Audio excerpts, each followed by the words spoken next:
Good morning, everyone, and welcome to the Tuesday, May 19th, 2020 Montgomery County Council meeting. We're going to begin our meeting this morning with a tribute to Odessa Shannon, a good friend of all of ours. It was with great sadness that we learned on Sunday of the passing of Odessa Shannon, an extraordinary woman, trailblazer, advocate, and friend. Today, our county mourns an outstanding public servant who showed grace, wit, humor, and compassion. She gave so much of herself during her life, and our county will never be the same due to her unstoppable efforts. In 1992, Ms. Shannon became the first African-American woman elected to the Montgomery County Board of Elections. In fact, her campaign marked the first election of an African-American woman to a policy-making political position in the entire county. She was then a special assistant to former County Executive Gilchrist and an executive director of the Human Rights Commission, where she fought for equity, education, employment, and housing. From 1995 to 2008, she served as an executive director of the county's Human Rights Commission. Ms. Shannon's public service to our county extended to countless committees, organizations, community activities, too many to name. She also served on the board of directors for many organizations, such as Montgomery Housing Partnership, Montgomery County Arts Council, and the Regional Institute of Children and Adolescents. There is no question that Montgomery County and our world is a better place because of Odessa Shannon. We will miss her greatly and extend our sincere condolences to her family. Would you please join me in a moment of silence for Ms. Shannon?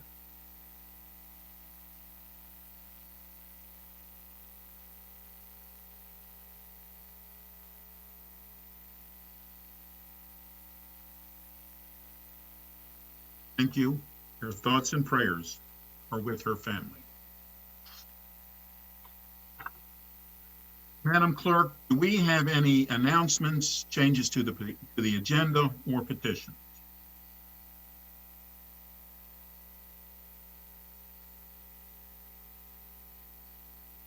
Okay, there I am. Good morning, President Katz and council members. We do have some items on the revised addendum number 2. On the consent calendar, the council has added 2E, action, abandonment of a portion of Andrus Road in Bethesda. 2F, action, abandonment of a portion of Kentberry Drive in Bethesda. 2G, action, approval of appointment of special counsel to assist the office of the county attorney to represent Montgomery County, including all named defendants in Bauer et al. Versus Elrich et al., Wilmer, Cutler, Pickering, Hale, and Dorr. The council has also added item 5, action, FY 21 to 26, capital improvements program, revised reconciliation changes to FY 21. There are 2 receipts of receipt of petitions. The first one is a petition from the residents of Montgomery County and Empower Montgomery supporting full funding of the MCPS CIP. The second one is a petition from concerned residents opposing Metabrick Stables and MNCPPC development of a massive indoor writing building in Rock Creek Park. That is all, President Katz. Thank you very much. It's my understanding, and if the technology works, that there is a video tribute to Ms. Shannon as well. Are we ready to show that at this moment?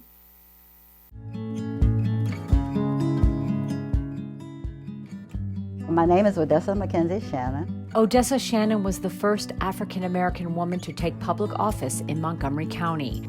Her interest in public life started with a comment her son made to her after school one day. My history teacher put up this big Confederate flag and said, "The South shall rise again." What did he mean?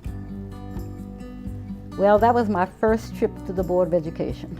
She was elected to the Montgomery County Board of Education in 1982. Later, Odessa Shannon was the first woman to hold the post of Special Assistant to a Montgomery County executive. She was also the executive director of the Montgomery County Human Rights Commission and the founder of the Human Rights Hall of Fame.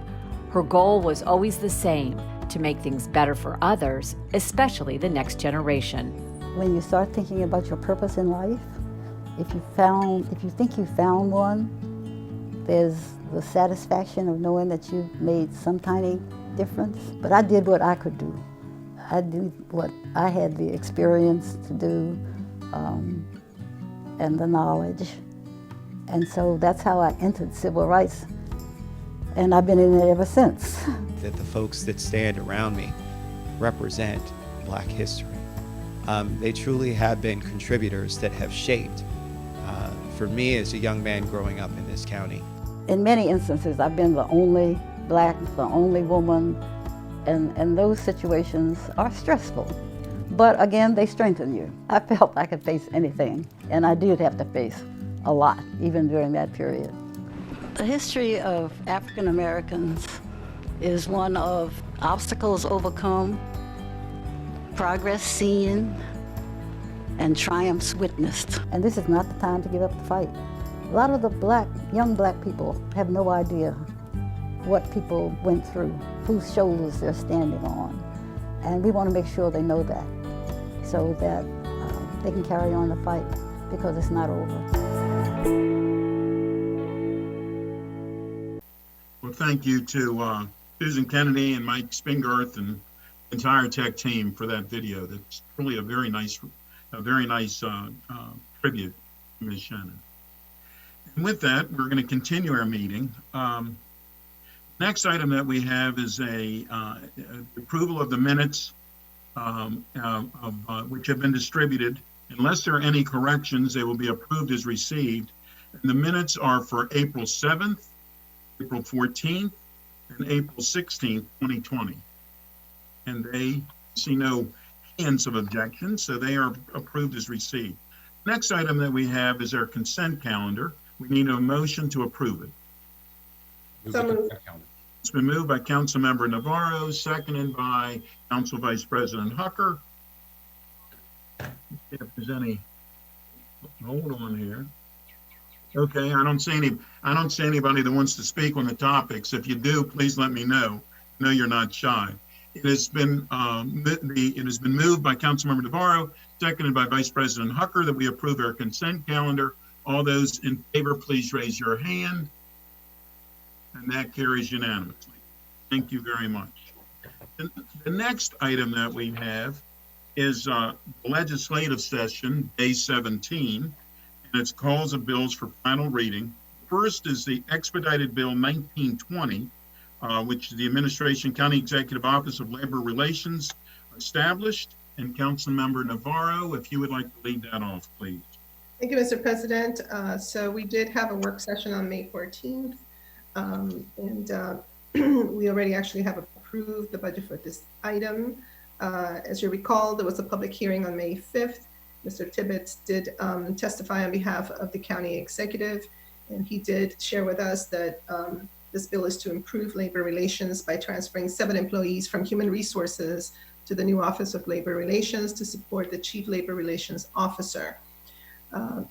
Although the new office would be part of the Office of the County Executive, it would be considered separate from the Office of the County Executive for purposes of budgeting and any reduction in force. The OMB estimates the bill would not have a fiscal impact on the county because the Chief Labor Relations Officer position was previously created in county law and filled in FY20. As you also recall, OLO economic impact statement stated that there's little to no impact on private organizations in the county. Once if we approve this particular bill, there's also Executive Regulation 2519 necessary to conform to personnel regulations to the bill. Mr. Drummer has staffed this item. I'll turn it over to him to see if he has anything else to add, and then we can proceed with voting. Good morning, everyone. As Ms. Navarro already explained, the bill is a minor reorganization. It moves people from the Office of Human Rights, creates the new office, but you've already created the position of Chief Labor Relations Officer. This simply moves the people that did help him from the Office of Human Resources and did this work previously into the new Office of Labor Relations. When it was discussed last week, there was no request for amendments. The bill is expedited so that it would take effect if it's signed into law immediately. And if there are any questions, I'm happy to answer. The Chief Labor Relations Officer, Steve Sluchansky, is here, as well as Deputy Assistant Chief Administrative Officer, Fariba Kassiri, if you have any further questions about this move in this bill. With that, I'd like to move approval. It's been moved by Council Member Navarro to approve. It's been seconded by Council Vice President Hucker. Madam Clerk, would you please call the roll?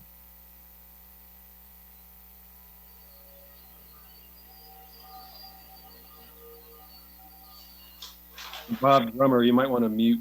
Yeah. Let me move. Yeah. There you go. Mr. Glass? Yes. Mr. Glass votes yes. Mr. Drawando? Yes. Mr. Drawando votes yes. Mr. Reamer? Mr. Reamer votes yes. Ms. Navarro? Yes. Ms. Navarro votes yes. Mr. Albanos? Yes. Mr. Albanos votes yes. Mr. Rice? Yes. Mr. Rice votes yes. Mr. Friedson? Yes. Mr. Friedson votes yes. Mr. Hucker? Yes. Mr. Hucker votes yes. Mr. Katz? Yes. So it carries unanimously.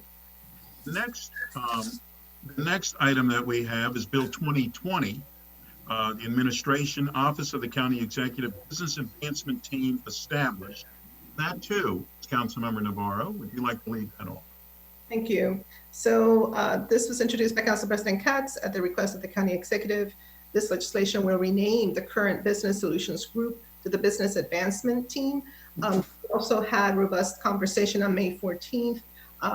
We had a discussion of the new strategy for regional services centers and the need to increase assistance to local businesses in a geographically accessible way. We also spoke about the structure of the team and roles. We also heard that this approach is to better coordinate services internally, partner with organizations that can have a point of contact, single point of entry for the business community. We did discuss, of course, that we would like to see this integrated into the economic development platform, as well as track our racial equity and social justice legislation and goals and see how it aligns with this new approach. But I think overall, we believe that it is important to have a consolidated approach to business support as long as there is that connectivity with other organizations such as our Economic Development Corporation, chambers, and other groups. We also spoke at length with Ms. Tina Benjamin, who will be leading this particular new group. And I think we held, I believe, a very robust session. So with that, I think I will also turn it to Mr. Drummer if there are any additional comments. Good morning. Good morning again. Apologize for the drilling in the background, working on the balconies in our condominium. This bill, again, was discussed, as Ms. Navarro explained. Jerome Fletcher, Assistant Chief Administrative Officer, and Tina Benjamin, Special Project Manager, is here to answer any further questions.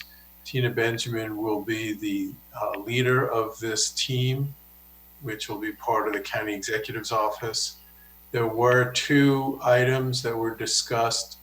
One is a technical amendment to the title, the long title, And the second one is the bill is currently not expedited. The council did discuss expediting it and making it effective upon when it's signed into law. That was something that Ms. Benjamin requested at the last session. Hey guys, this is Tim There were no Franklin votes again. taken Another last week because we tutorial weren't on in exporting legislative file- session, but now we are. So the bill in your packet shows the two amendments, both making it expedited and the technical amendment to the long title, which just is better represents what's actually happening.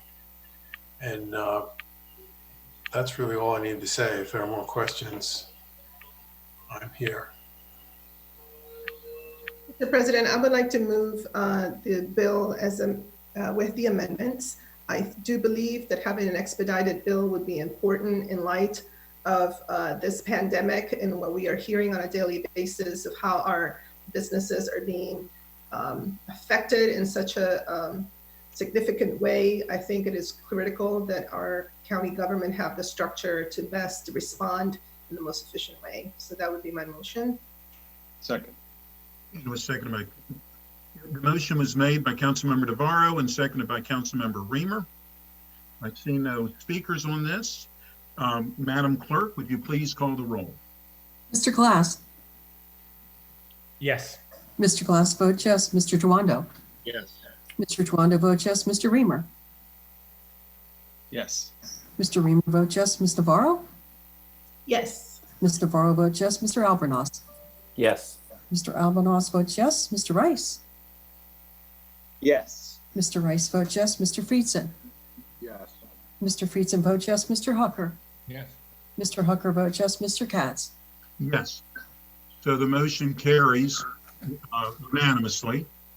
Next, I don't know if anybody can see, there we go. I was having technical difficulties here. Next item is Bill 2120, which is the Office of Animal Services, which is under the Public Safety Committee, which is the committee that I chair. It was, just as a very reminder for the council, it was sponsored by me as the council president at the request of the county executive. We introduced it on April 14th, and we did have a public hearing on May 5th. There was a representative of, there was two people, including a representative of the executive who did support the bill. This would change the Division of Animal Services from the police department, and then it would become a new non-principal office in the executive branch called Office of Animal Services. The only, we tentatively approved this during the budget, and the only suggested change was the change to an expedited bill effective date of July 1st, 2020. I'm going to ask Ms. Myhill if she has any additional information. I do not. Thank you, Mr. President. The only thing I would say is that the bill that is attached to your packet does incorporate the expedited amendment. Okay. Thank you very much. I see no speakers. Is there a motion? So moved. It's moved by Councilmember Navarro, seconded by Councilmember Glass. All those in, Madam Clerk, would you please call the roll?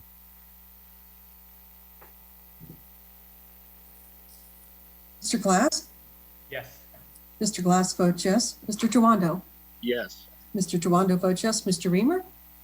Yes. Mr. Reamer votes yes. Ms. Navarro. Yes. Ms. Navarro votes yes. Mr. Albornoz. Yes. Mr. Albornoz votes yes. Mr. Rice. Yes. Mr. Rice votes yes. Mr. Friedson. Yes. Mr. Friedson votes yes. Mr. Hucker. Yes. Mr. Hucker votes yes. Mr. Katz. Yes. So the motion carries unanimously. Thank you. The next item that we have is the expedited Bill 2220, Position Creation and Position Alteration, Director of Strategic Partnerships and Director of Criminal Justice Coordinating Commission. This is actually a joint discussion and committee, and it would be government operations and public safety. And I'm going to turn to Councilmember Navarro first, please. Thank you, Mr. President. So we also had a robust conversation regarding this bill and did already take a vote on the actual position. As you recall, this particular bill is expedited. It's position creation and position alteration, strategic partnerships, and criminal justice coordinating commission. This will create a non-merit appointed position of a director of strategic partnerships and eliminate the requirement that the position of director of the criminal justice coordinating commission be filled by a non-merit appointee. In other words, this is an attempt to also do a slight realignment, reorganization. As everybody recalls, we did have, I think, a very thorough conversation about what we, number one, thought regarding approving the position and wanted to be consistent with the continuity of services approach to the budget. But we also spoke about the fact that there are other models that have worked very well that do not necessarily need to have this particular kind of reorganization and what in essence would be a new position. So we decided to not fund the particular position, but now we are here to address the bill itself. I don't have a particular recommendation because this didn't go through committee. I know Ms. Wellens has prepared a packet with a number of possibilities that would align with the conversation, the robust conversation that we had. So I will turn it over to her, unless Mr. President, you have something to say as chair of the Public Safety Committee, but ultimately she has developed some options for us and then we would have to deliberate and make a decision. Thank you. No, I thank you. I think you have said it all. And Ms. Wellens, if you would please let us know your thoughts. Thank you, Mr. President, and thank you, Councilmember Navarro. Good morning, council members. As Councilmember Navarro, Councilmember Navarro explained thoroughly and concisely the contours of the bill and also the council's prior discussion. Along the lines of the prior discussion, there is a potential amendment that is outlined in the staff report that would amend the bill. It would just amend line 6 and 7 of the bill such that there would no longer be the creation of the new position of the Director of Strategic Partnerships. However, the changes to the CJCC Director would still be intact.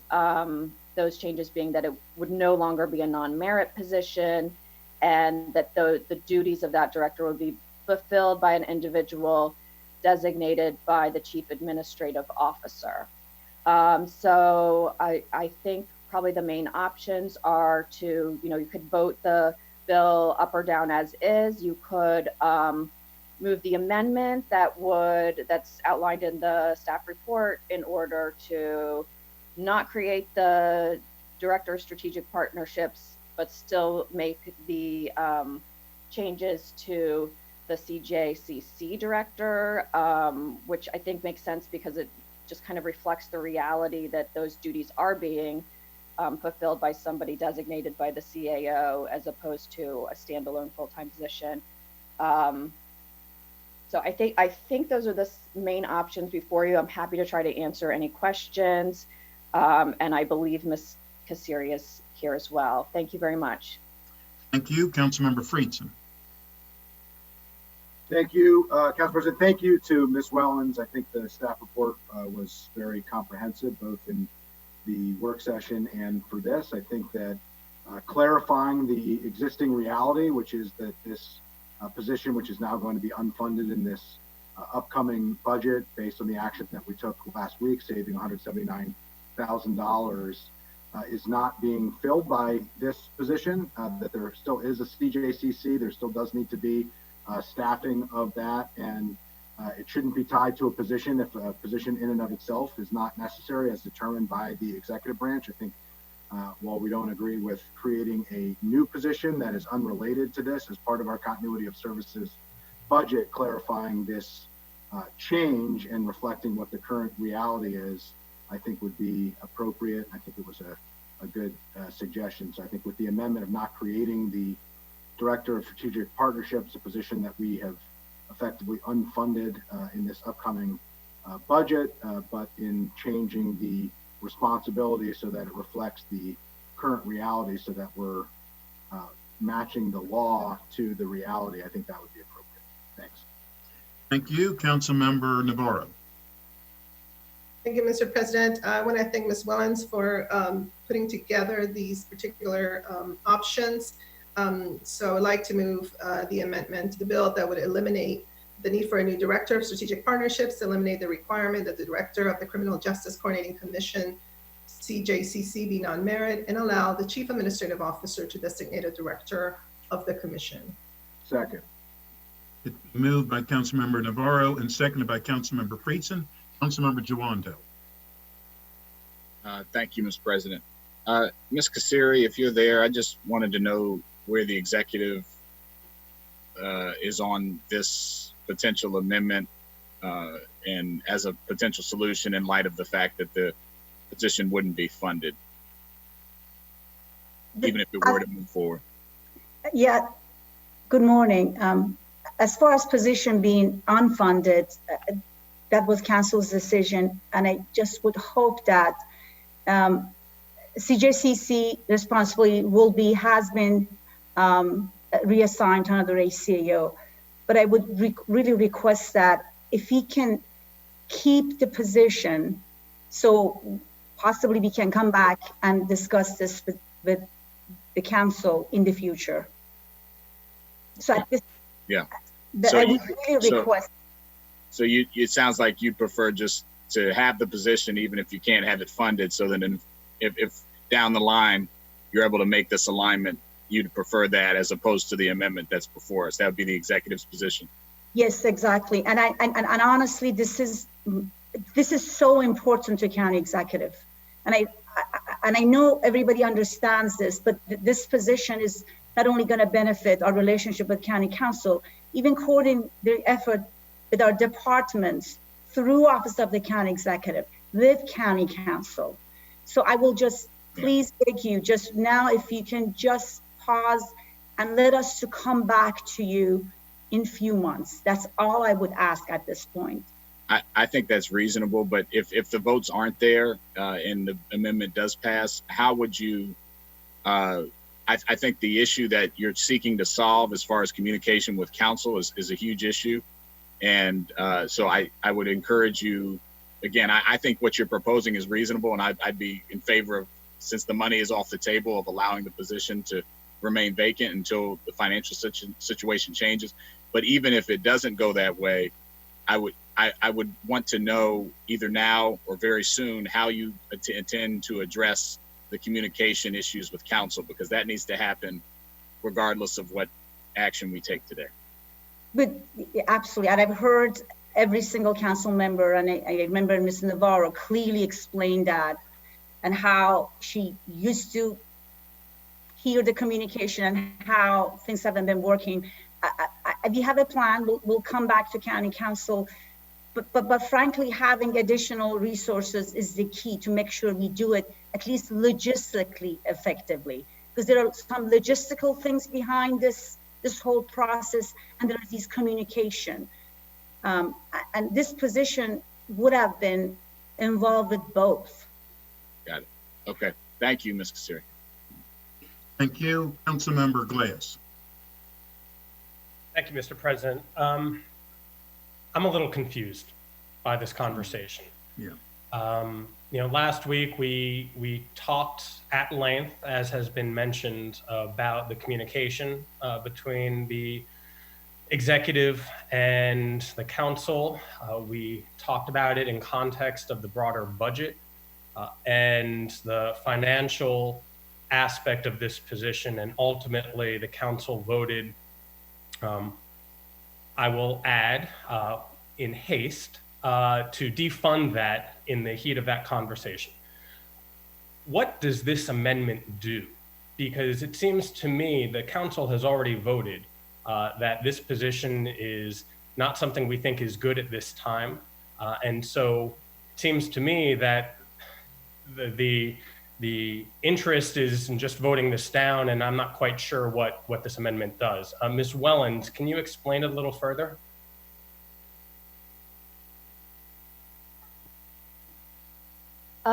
Yes, Councilmember Glass. I'm happy to try to explain it further. So I apologize, a little bit of technical issues. No, it's okay. So the amendment would change lines 6 and 7 of the bill.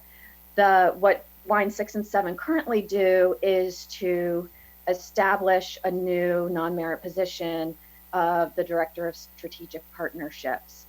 So what the amendment would do would be to strike that. But what lines 6 and 7 also do is eliminate the current position, non-merit position of the Director of the CCJC. And then the remainder of the bill, it makes changes solely to section 2-60 of the code, which relates to the duties and the appointment of the Director of the CJCC. So, and those changes of the bill would essentially say that the position it's no longer a non-merit position that is appointed by the county executive and confirmed by the council. Instead, it is an individual designated by the CAO. So the amendment would just basically change the bill such that the bill solely relates to the CJCC director, and the bill would not address at all, one way or the other, the creation of a director of strategic partnerships. I mean, that would just be taken out of the bill. You know, it's possible that at a future date, a new bill could be introduced to create that position if that was, you know, decided to be appropriate and if that could be funded. Or as Councilmember Jawanda was stating, if you wanted to pass the bill as is, it would create the position, the new position of the non-merit position of the Director of Strategic Partnership. Just given the council's prior analysis, that position wouldn't be funded at this time. Right. Does that clarify? Yes, it does. I have a follow-up to that, though. So last week, when we voted to defund this position, this amendment would then create the position without funding?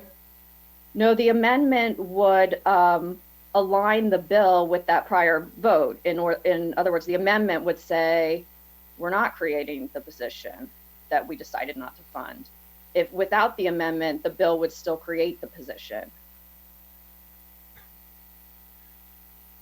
I'm sorry. It seems to me that, you know, if we don't want to create this, we vote down the bill rather than try to amend it to keep something. Again, I'm not quite sure what the purpose of the amendment is. If we don't want the Director of Strategic Partnerships, it would seem to me that we just vote down the bill. Right. Is that your assessment? Well, that would be the assessment if that's the only thing the bill did. The issue is that the bill also alters the nature of the CJCC director. And so it's those provisions of the bill that you might consider retaining, because those are reflecting the current reality that the CJCC is not a full-time standalone non-merit position. So the bill with the amendment would still make those changes, you know, kind of tweaking the CJCC director, but would not create the position that you voted not to fund. Excellent, good. I appreciate the clarification. Thank you, Ms. Welland. You know, and Ms. Kassiri, just, you know, the comment that you just made about the need for, you know, better relationships and the need for having more resources to facilitate that. I don't think that's the case anymore. I don't think that we have the luxury of throwing more resources at trying to improve communication and a working relationship between the executive branch and the legislative branch. I understand where you're coming from, but 18 months into this government, there's a lot of staff, there's a lot of people. And as I noted last week, we work with you, we work with the CAO, all the ACAOs, the budget director, and so many other people And so there's a lot of conversation. Does there need to be more? Absolutely. But given the fiscal realities and the votes, the very tough votes we took last week, I'm not sure that more resources are the answer to improving communication. And so I just wanted to state that, Ms. Wellens, I appreciate the clarification. Based on that additional information, I'll be supportive of the amendment so that we can make sure that the CJCC is up and running to the best of its ability. Thank you, Mr. President. Thank you. Councilmember Navarro. Thank you, Mr. President. Ms. Kasiri, you mentioned my name when you were discussing this issue of the lack of communication. And let me say the following. This council under my presidency worked very diligently to ensure that all of those appointments that the executive wanted, that we would put them through. As a matter of fact, we went above and beyond and approved the designation of assistant CAOs, which was something new. I don't consider the issue of communication to be connected to not having enough staff or having to add more staff. I think it was just a function of an administration that was having a very difficult time getting its footing. It's not, it has not been an easy transition. We know that. I believe that during this pandemic, we have all forced a much more robust logistic sort of approach to how we work together. And I think this council has been very proactive in that.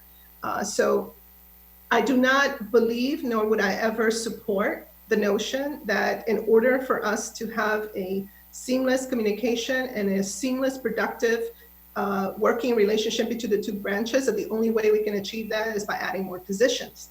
Having been through the last administration and realizing how strategically and creatively the previous administration made sure that we had a seamless communication, I know that it can be possible.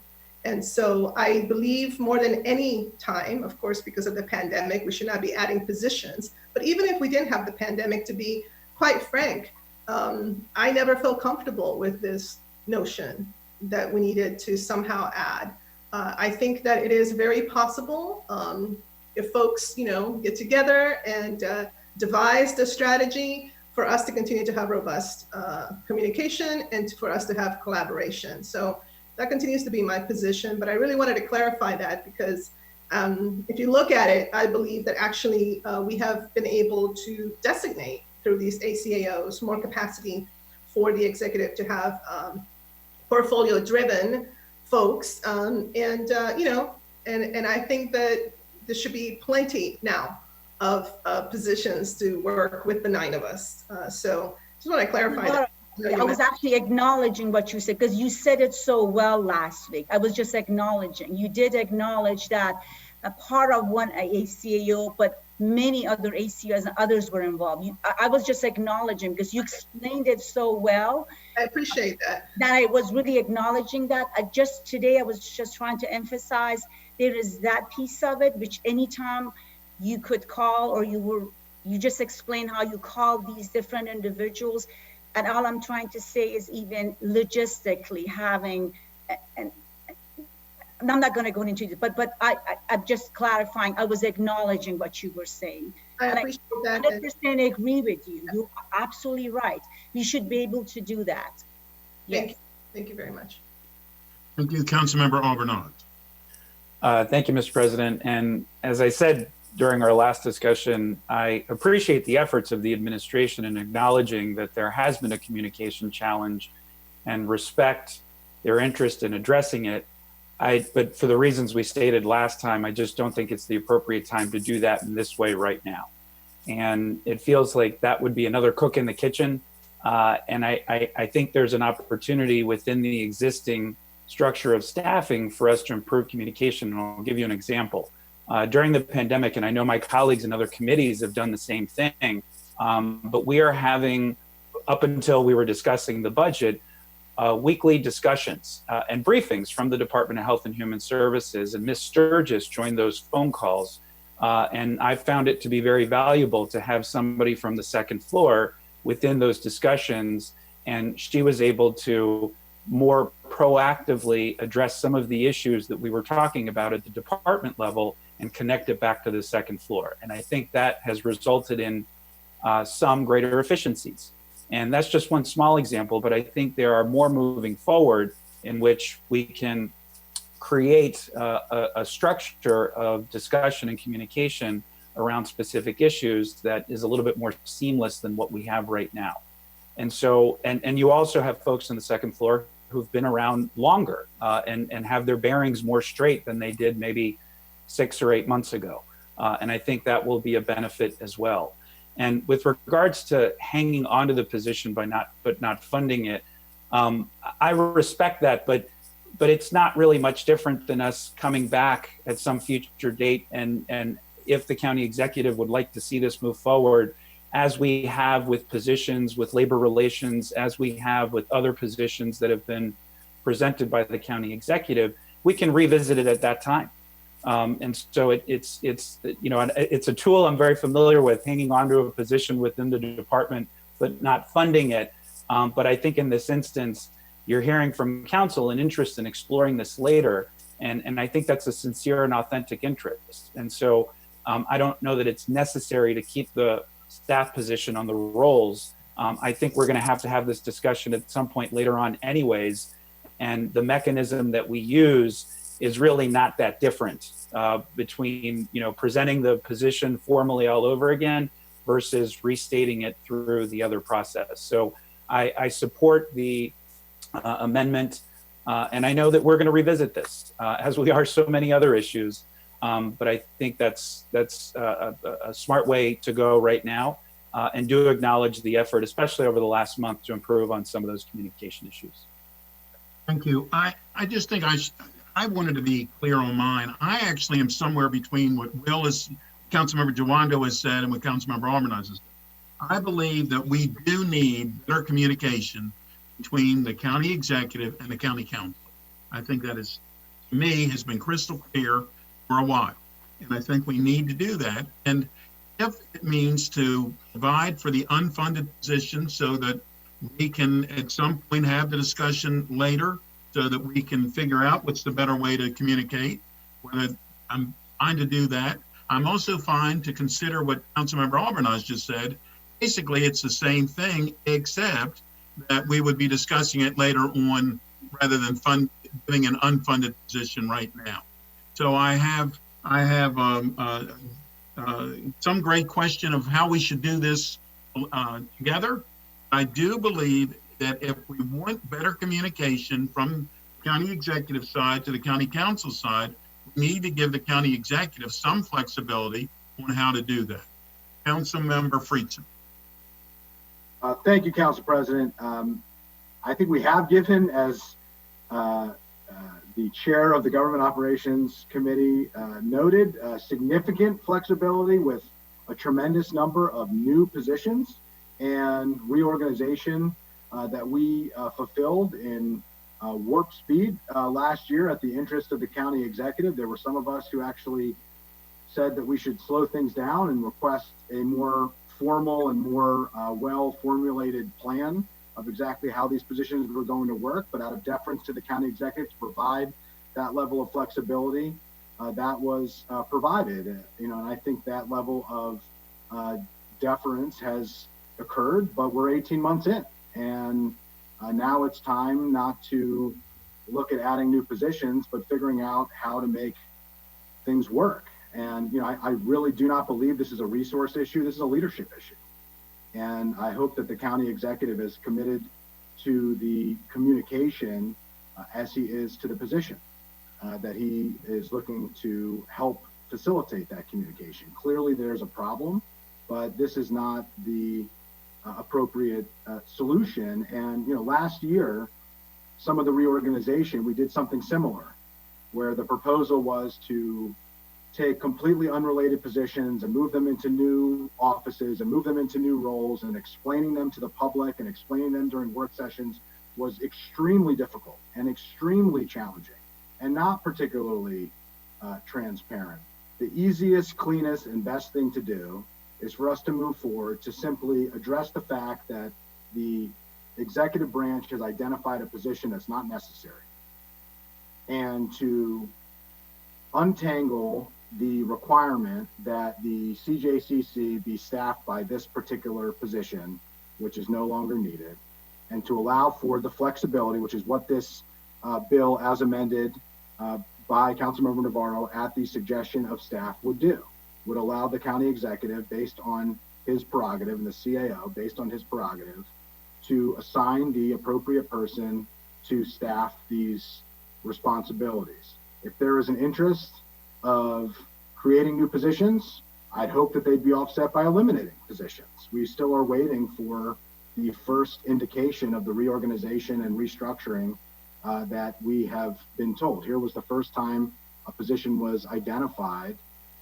that wasn't necessary, and rather than eliminating it, which would be the first step, a down payment on that commitment, it's being attempted to be repurposed. So I hope that we can move forward in this, adopt the bill as amended per the suggestion of staff and based on the motion made by Councilmember Navarro. And then if there are ways of additional reorganizations and restructuring, I hope that it will come as part of a larger effort that doesn't just add new positions or keep positions that aren't necessary in county government, but actually is part of real, serious, and significant savings that actually address the efficiencies that we have to find and that the public has been promised in order to maintain county services at a cost that we can actually afford. Councilmember Reamer.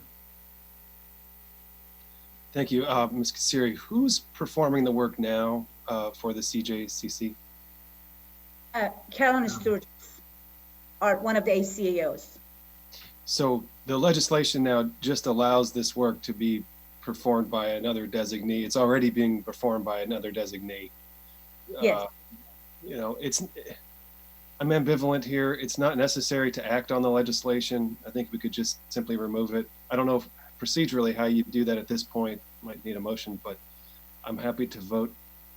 I support the staff amendment. But as a practical matter, it doesn't sound as though it's needed either. We could simply allow the status quo to persist and it would be the same.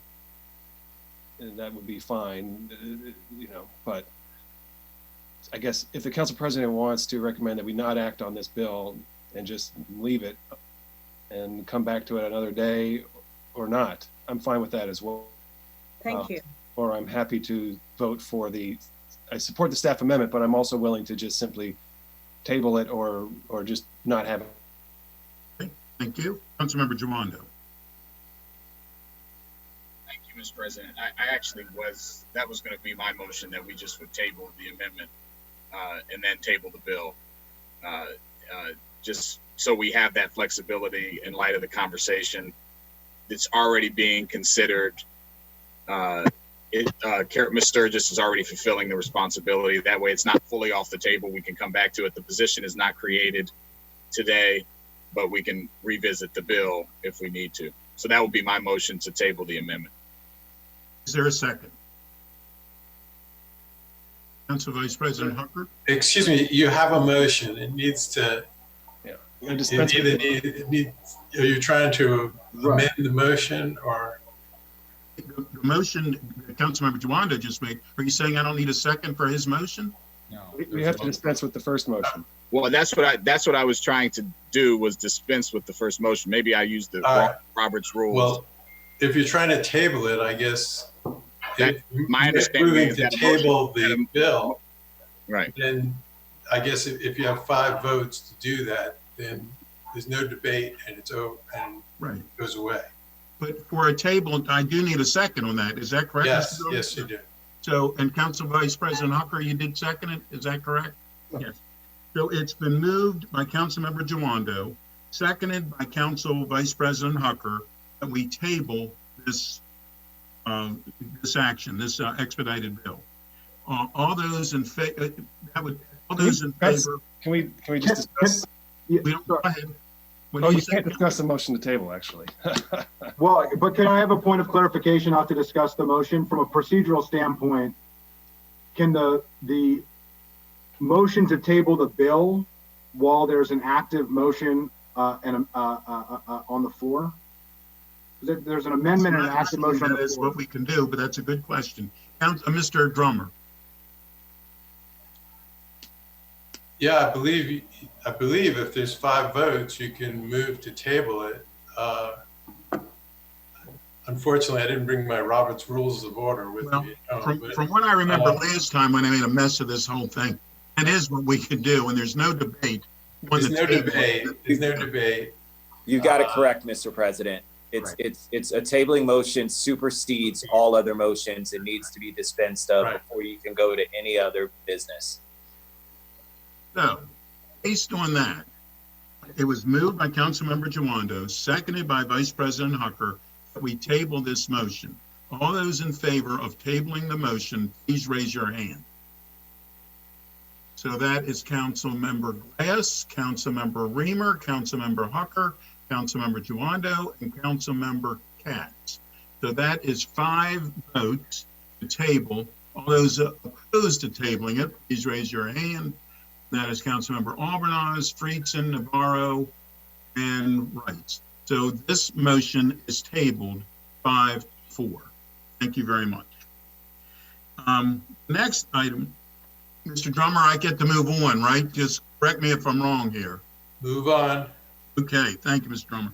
Next item that we have is item number 4, and it's an action item. And it's a resolution to adopt Executive Regulation 2519, amendments to the personnel regulations, and it's Councilmember Navarro, please. Yes, I'm going to turn it over to Mr. Drummer to explain that this is connected to previous vote. Okay, this regulation goes along with the bill that you approved earlier today, the Office of Labor Relations, Bill 1920. What the regulation does is make amendments to the personnel regulations to recognize that there is an Office of Labor Relations, and wherever the personnel regulations refer to duties of the the Office of Human Resources that were previously that deal with labor relations, it moves it to the Office of Labor Relations. So it goes along with the bill. Since you did the bill, I would certainly recommend you do this. Otherwise, we have a conflict between the personnel regulations and the code. Thank you. Why would that get in our way? I see no speakers on this. Is there a motion? Councilmember Navarro? It's been moved by Councilmember Navarro, seconded by Councilmember Rice. All those in favor, please raise your hand. And that carries unanimously. Thank you very much. Next item that we have, the last item that we have for this morning, is action item on FY 21-26 through 26 capital improvements CIP, revised reconciliation changes to FY 21, and either or both Mr. Levchenko or Dr. Orlin will be discussing that with us, please. Good morning, council members. The staff report before you sort of walks through what the council still needs to do, and I'll just briefly go through that. On May 14th, the council preliminarily approved its CIP reconciliation to balance FYs 21 to 26. However, a couple days later, in working with the Office of Management and Budget, OMB identified an error in staff's report in the reconciliation. It had to do with the recordation tax write-down that we did talk about. And I've got the numbers on the first page of the cover sheet showing that issue. Basically, we recognized the write-down but didn't make the appropriate adjustment on the bond side. So we have we understated the gap with regard to the recordation tax write-down. The numbers for FY 22 through 26 are manageable with our existing reconciliation. However, FY 21 does need to be revisited to cover that understated gap of just under $20 million. In response to that, staff worked on a FY 21 reconciliation, if you will, to solve the FY 21 issue without reopening the FY 22 through 26, which the council had already straw vote approved last Thursday. So staff identified a number of projects, and just sort of the philosophy behind this, the intent was, as I mentioned, to address FY21, to not impact the other years. So we were looking at one-time cuts in projects.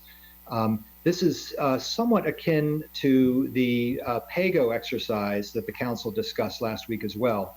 And so that was the first place staff looked for potential projects. And the best projects to accommodate this in this way are level of effort projects throughout county government and the different agencies. So staff identified a list of these projects and suggested one-time cuts in FY21 to accommodate this gap in FY21.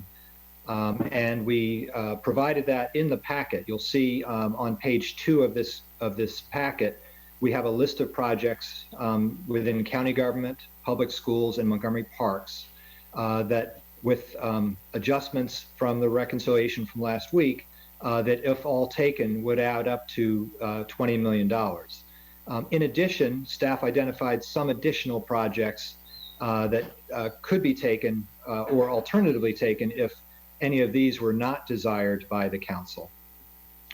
Now, subsequent to this packet going out, we did hear back from Parks and from DOT with some potential substitute options that would still achieve the same savings, but would do them in a slightly different way in those categories.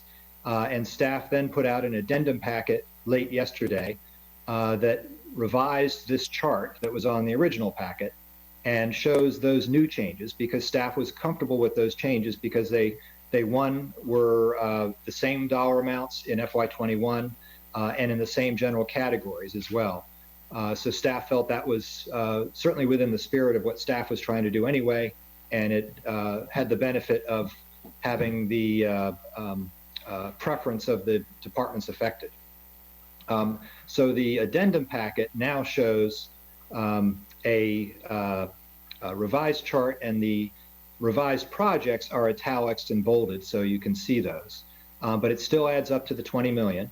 We still have the second chart showing how you would get additional savings if you were not to take all the savings on the first chart. So we have both those charts available.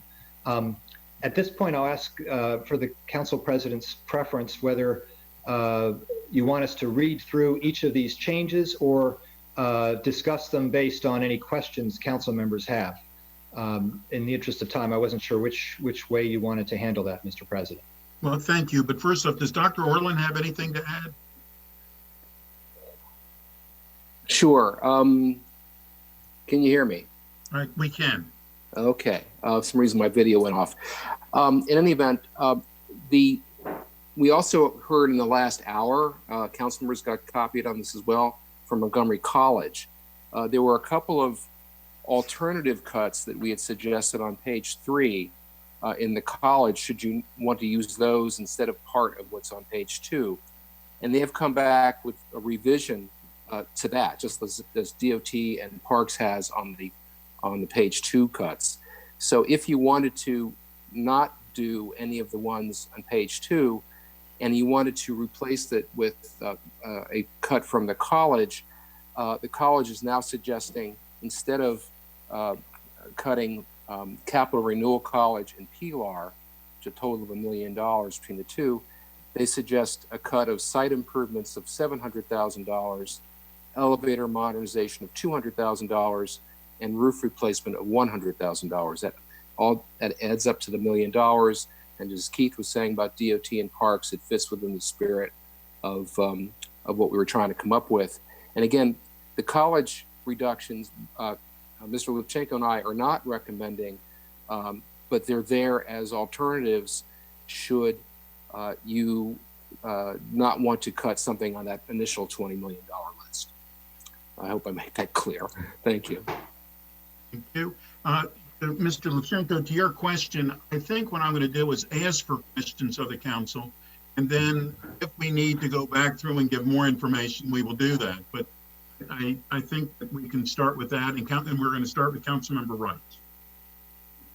Well, thank you very much, Mr. President. And I think I'll start with the easiest one first. When it comes to Montgomery College's reductions, those, and like Dr. Berlin said, were optional based on, as a placeholder in case we wanted to do something else. I would hope that we would not move these $1 million in reductions. Remember, we were very strategic as a council in terms of keeping projects afloat when it came to Pilar and other roof replacements.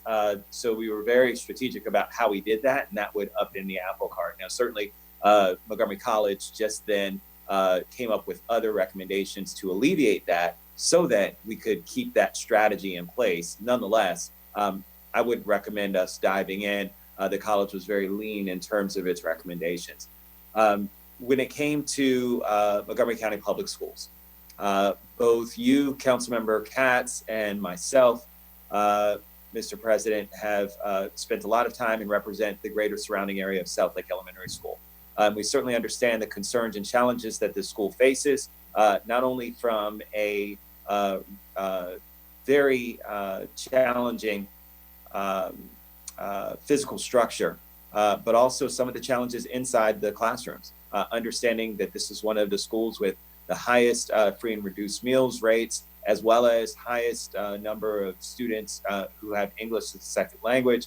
It really is something where we need to make sure that we're delivering for those students.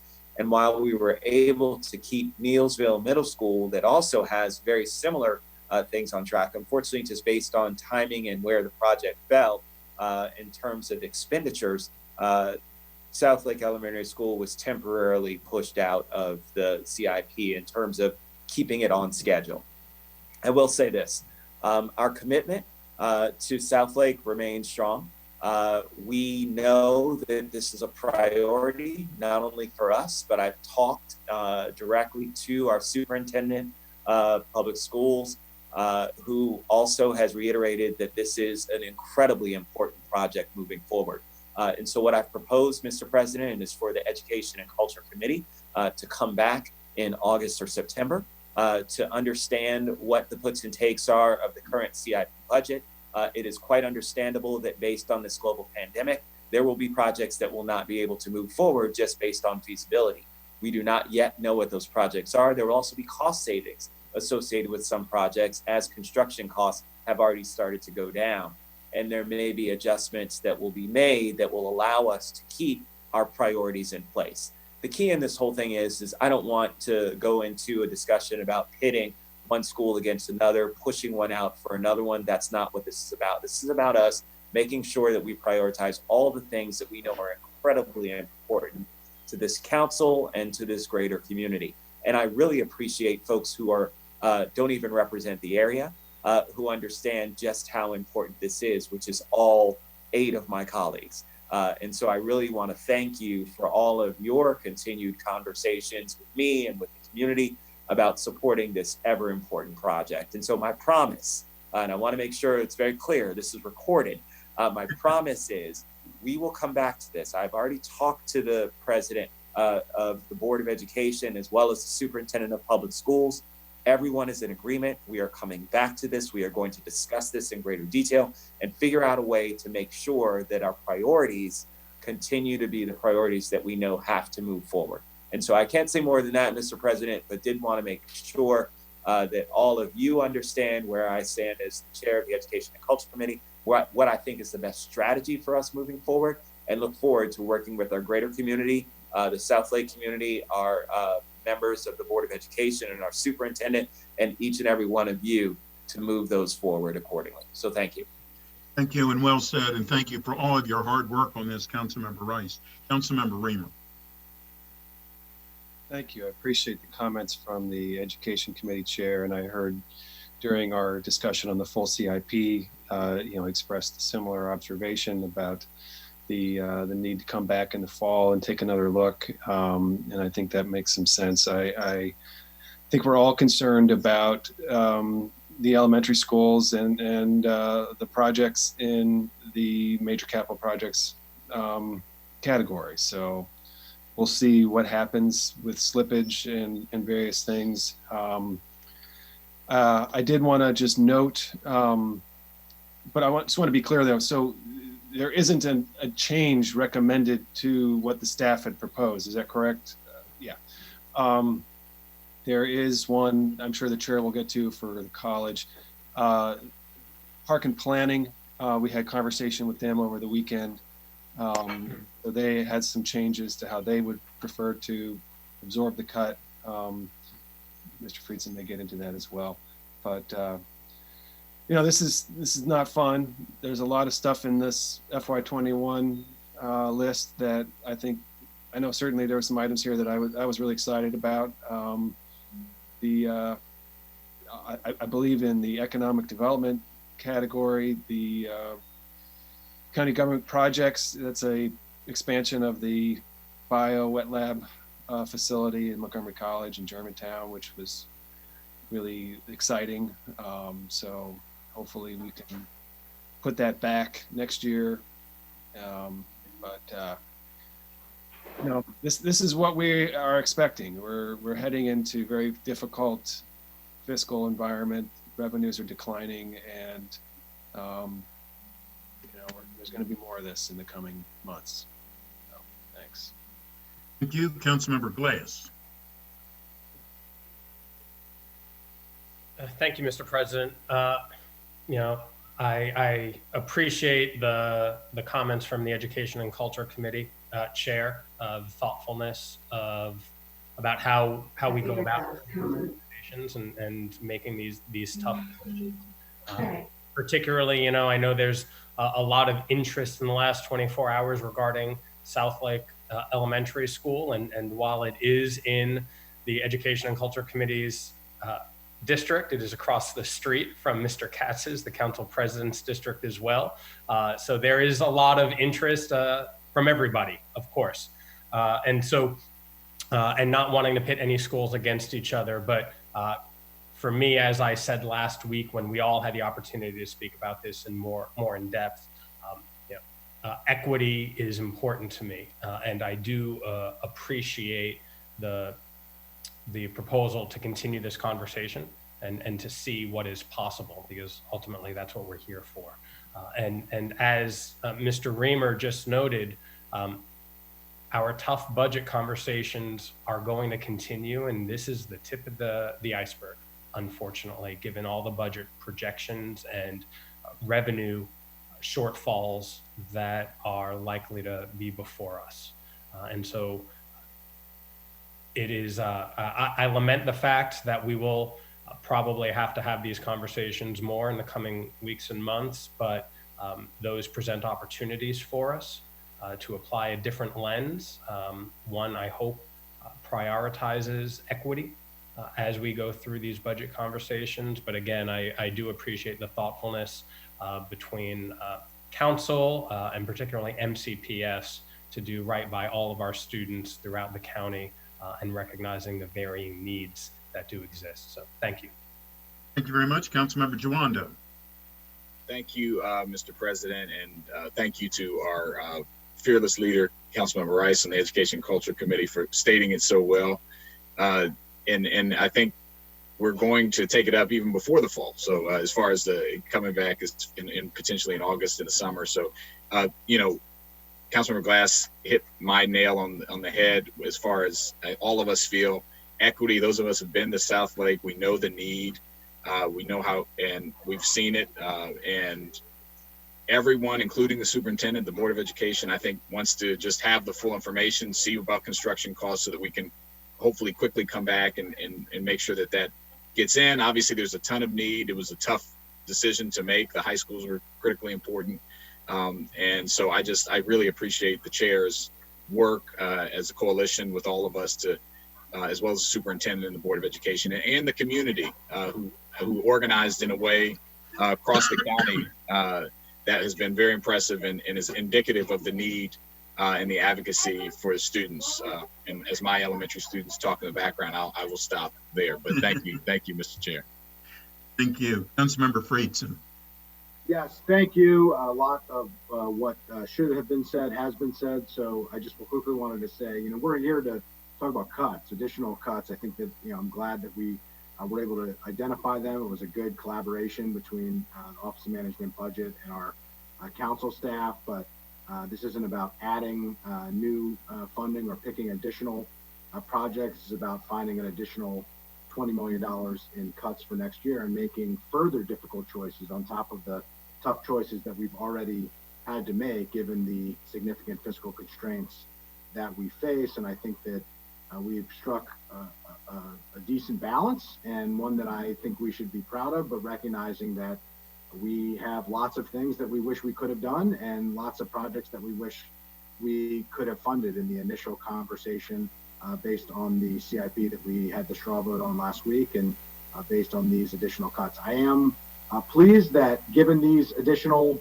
cuts, we did provide an opportunity for some of the impacted organizations to determine which cuts would be least harmful to priorities and make sure that they had the least impact on residents. In particular, the Parks Department, I think, put forward a package that would have less of an impact in terms of moving forward on the real needs, including making sure that we maintain the commitment to the Trails Network, which has demonstrated its significance. This would have added a significant additional cut, and we're seeing upwards of 40% increase in the usage of trails. And so I think the alternative, while we stayed at the same cut for the parks, this was one that was done in a way that was more focused on the priorities, both that the council partook in our deliberations and that the Parks Department has. So I appreciate the fact that the Parks Department and council staff and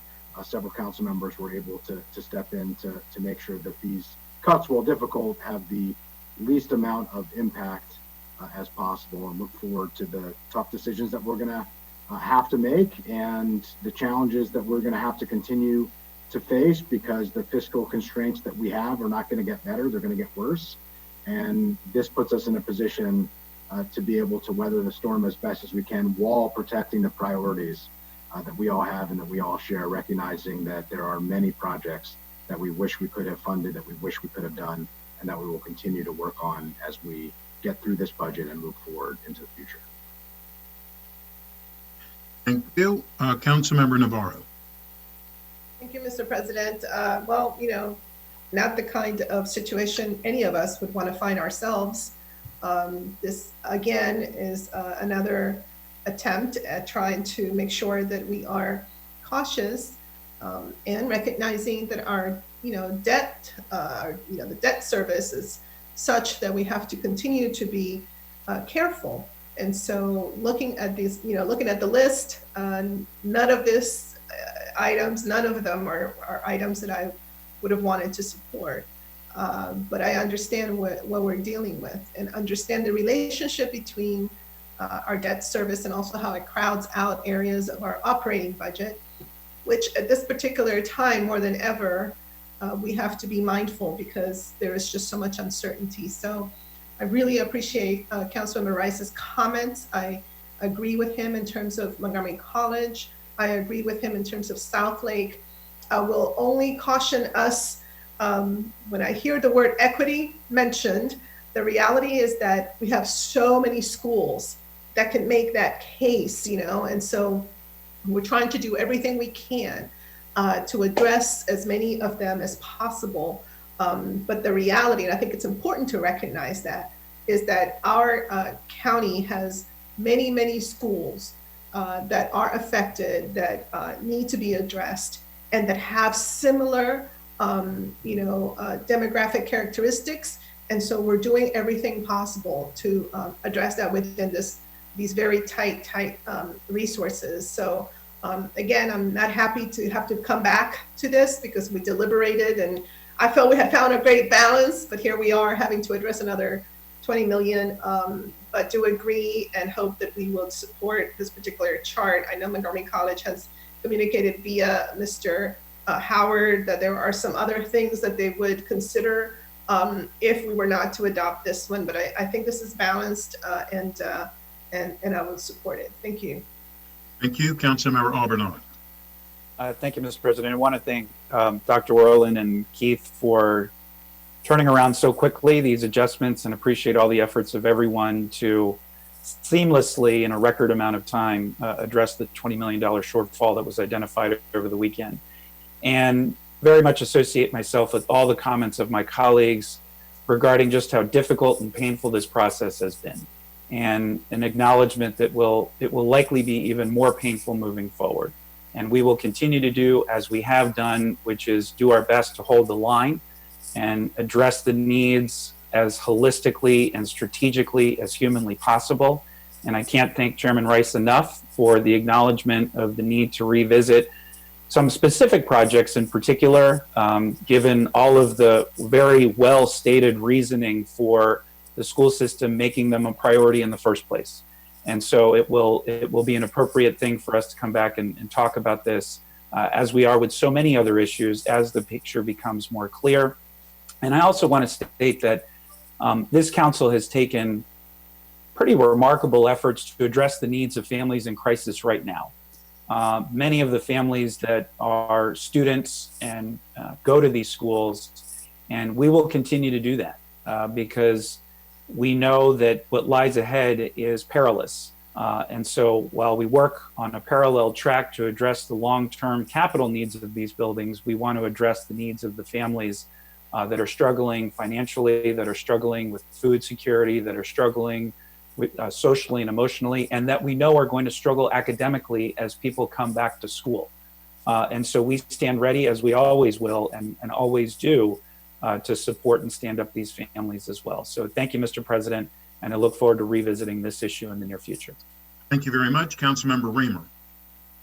Thanks. Just wanted to expand on a couple of points mentioned by Andrew, our parks lead. So the trails issue is really interesting. You know, we have suddenly found a growing interest in trails, and I'm optimistic that it's going to stay. You know, that people will they will be finding a new way to spend time that they enjoy, and they're going to look to keep that up. And the same goes for biking. Frankly, I understand that nationally, you know, it's hard to get a bike now. Suddenly, people are you know, seeking that option because of concerns about other modes of transportation. So I'm really pleased that we are able, through this action, to preserve the funding that we added for trails by taking it from other places where parks can squeeze the budget a bit. And that's much appreciated. And I did want to mention on the athletic fields issue, you know, it definitely hurts not to add more funding into athletic fields. I think that's something we all wanted to do. We did add a little through the CUP program on school sites, you know, last week. But there's a couple of really high priority projects that I just really hope we can keep on track. One of them is a Little League field with lights in Wheaton. Believe it or not, Montgomery County, with 1,000,001 people, we have 2 Little League fields with mounds in the entire county, and only one of them has lights outside the city of Gaithersburg. So that's just a real problem, and it's something we got to fix. So Parks is trying to fix that. They have an idea for how to bring back a Little League field to restore it to its original design in Wheaton, and then also Eastern Middle School. When we created the Hillendale Park, we removed 2 Little League softball diamonds in Hillendale to replace them with a loop trail, and we need to add 2 softball diamonds. So Parks has an idea about renovating Eastern's fields and bringing them into the permit program and making them high quality fields. And that would also fill a big gap in the East County, Lower East County. Got a lot more work to do in Lower East County, but I just want to mention that because in the dialogue with Parks, you know, they felt like it was possible to keep those 2 on track. So I wanted to just highlight that today because it's an important part of my consideration as I vote for this revised package. Thanks. Thank you, Vice President Hucker. I agree with Councilmember Reamer about the need to focus on Lower East County. Thank you to the chair of the ENC committee and to Keith and Glenn for all their work on this. Yeah, I mean, I agree with everything that's been said. I think everything has been said. None of us want to be in this position, and it's really unfortunate to have to cut Pilar and HVAC, given how acute that need is and has been for a long time. But I'm glad we're going to be able to turn back to it in the fall. Eastern Middle School ought to be on the list for that, as well as the discussion of the playing fields. I think it's certainly better to take this approach. It's more equitable than to delay individual school projects that have already been delayed. And I appreciate the approach of letting the departments in the college suggest their own cuts. So again, thank you for all the work on this. None of us want to be here, but I support the proposal. Thank you. Before I ask for a motion, Mr. Levchenko or Dr. Orland, did you have anything else to add? Just want to make sure what you're voting on is the $20 million worth of reductions that's in the addendum. That's all. Thank you. Mr. Levchenko? You're on mute. Just to make sure that, yeah, as Dr. Orland mentioned, it's the addendum chart, and it's the chart that adds up to the $20 million. The second chart in the addendum, once again, were additional cuts only if you did not cut the entire list on the first chart. So just to be clear, what is being voted on today? Thank you. Is there a motion? Councilmember Rice. Did you? Yes. So, Mr. President, what I'd like to do is move the amended staff recommendations that include what Parks did as a substitute and all of the rest of the recommendations that staff made, adding up to the $20 million in reductions. Okay, it's been moved by Councilmember Rice.